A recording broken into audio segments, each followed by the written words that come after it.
But next up, we got Grant Dawson versus Manuel Torres. Talk about a bias. I mean, this is like the Nazim Sadykhov fight. I am big on my boy Manuel Torres. It feels bad. I want to root for my fellow American patriot in Grant Dawson, and I normally always do. But Grant Dawson, man, I'm just not a fan of his style. He seems like a cool guy. He seems like a chill dude. So nothing against Grant Dawson. All respect to him. But Manuel Torres, he's the most fun, exciting style. I love Manuel Torres. He's an absolute dog. He's kill or be killed. And I don't see this fight going long. However, I think Manuel Torres is very live to pull off the upset as an underdog. I don't really know why people would have a ton of confidence in Grant Dawson, other than the fact that he's going to stick to a game plan. He's going to try and wrestle fuck his way through this entire fight for 15 minutes. And Manuel Torres, he's very explosive. He's very fast twitched muscle fibers. He's going to come out hot, and he's probably going to start to slow down. Although he does have decent cardio, we just know that explosiveness is probably going to start to wane the longer the fight goes on. So I don't know. Would I be surprised if Grant Dawson comes out here, lands a takedown within the first 5 seconds, and just wet blankets his way for 15 minutes? Absolutely not. That's kind of what the line, or not even kind of, that is what the line is suggesting here. But the reason it's not that long or not that wide is because there's that chance that Manuel Torres comes in here and knocks his ass out in the first round. It definitely could happen. So how do I think this fight's going to go? I honestly think that Manuel Torres has a very, very decent chance of winning this fight. Because the one thing I wanted to point out in this fight, in terms of the breakdowns, or sorry, I'll switch you guys back over, get the new lined up. Boom. Grant Dawson, Manuel Torres. You guys can see this.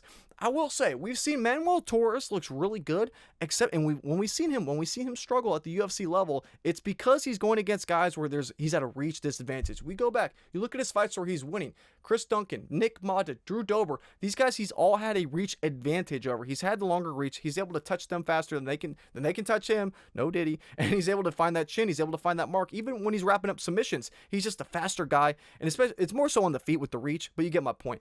With the reach, especially in the striking on the feet, when he struggled against Ignacio Bahamondes, as we've seen, that's the only guy he's had a reach disadvantage to so far. And what we've seen from that fight too is he gets caught basically, because Manuel Torres basically has no striking defense. He is just all balls to the walls. But if you watch that fight back, or watch it back in slow motion, you can see he throws this shot and it gets so close to Ignacio Bahamondes, but Bahamondes just has a longer reach. He's able to get out of range and he can still connect. He can reach back and he counters him because he's within range. He counters him, and it was just the lapse of Manuel Torres, his reach, like his you know what I'm talking about. Like his shot was just 2 inches off, to where if he was just an inch shorter, or even that, just an inch shorter, he would have connected. Who knows? Maybe he didn't put Bahamondes out, but he would not have got knocked out because he wouldn't have been able to counter like that.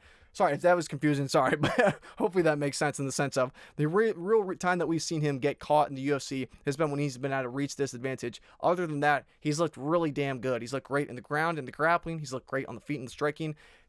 Almost zero striking defense, but you look at who he's fighting, Grant Dawson, absolutely no power. Manuel Torres is not going to respect anything that Grant Dawson has coming back his way other than takedowns. And Manuel Torres has really good grappling. I mean, we saw in this fight against Chris Duncan, rear naked choke in 1 minute and 46 seconds.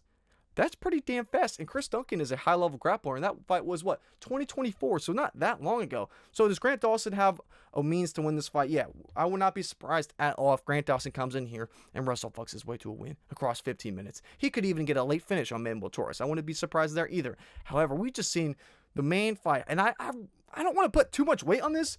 It got into my head. If you told me that this fight against Bobby Green, where he gets knocked out, what was it? 33 seconds. If you told me that Grant Dawson got paid off in that spot, I'd probably believe it. Because, I mean, Bobby Green hits him with the shot. No wind up, no nothing. It was just, I believe it's just a simple jab. No wind up or anything. And he goes out. Very, very suspicious, I will say. Because what was he, a minus 600, minus 500 in the spot? Minus 455? I think the line was even wider than that. But, you get my point. It almost looked like he took a dive in that spot, I will say.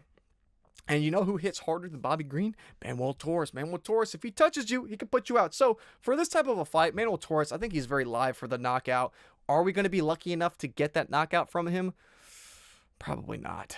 But a man can dream. Maybe I'm just biased, but the pick's going to be Manuel Torres. I think he knocks Grant Dawson out. I think he has a live chance. Will I be surprised if he doesn't? Absolutely not, but a man can dream.